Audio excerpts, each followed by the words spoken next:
আসলে আমি এখন যা করব তা দেখার জন্য কেউই মনে হয় প্রস্তুত না। আমি আমার ল্যাপটপে আছি এখন, এবং ল্যাপটপটার যে সিডি রোম সেটা যখন আমি লাগিয়ে দিচ্ছি এটা অটোমেটিক খুলে যাচ্ছে। তো এটার সমাধান আসলে যে কি আমি নিজেও জানি না। আর যেটা করব তা হলো, আমার হাতে এখন সিজার আছে, এটা দিয়ে আমি রেবনটা কেটে দিব।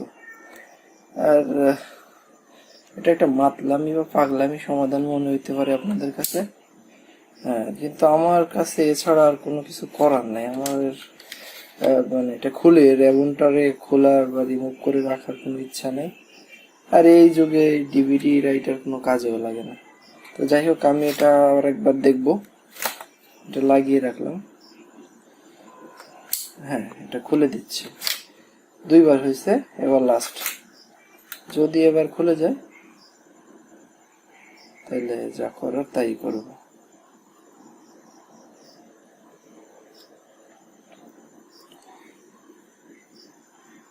খুলবে, দেখা যাক। যদি না খুলে তো ভাগ্য ভালো, আর যদি খুলে যায় তাহলে ওর রেবন কেটে দিব।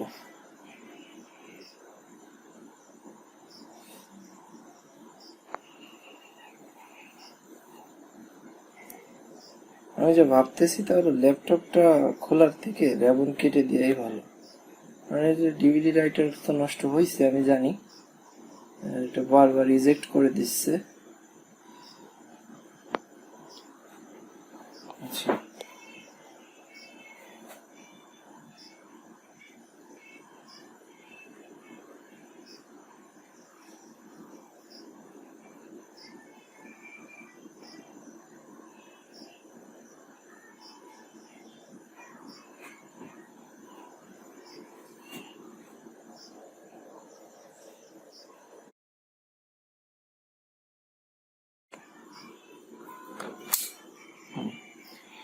আর সহ্য করা যায় না।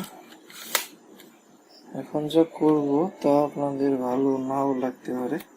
তো যাই হোক, দেখতে পাচ্ছেন এটা হচ্ছে রেবন, আর রেবনটা এইখান থেকে আসছে, এই যে এইখান থেকে। এটা হচ্ছে ডিভিডি। তো আমি জাস্ট রেবনটাকে এখান থেকে কেটে দিয়েছি।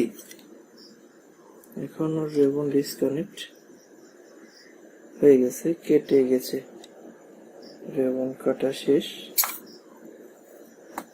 এখানে দেখতে পাচ্ছেন যে রেবনটার মাথা আমি কেটে ফেলেছি।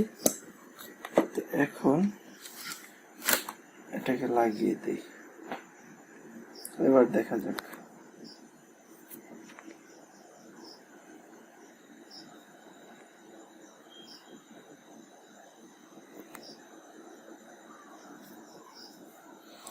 এখন আর কোনো রেসপন্স করার কোনো কথাই না, কারণ এটার পাওয়ার সেকশনই ওখানে থাকে এবং টোটাল কমিউনিকেশনটাই ওইখানে। সো এটা এখন নন পাওয়ার হয়ে গেছে, আর আশা করি খুলবে না।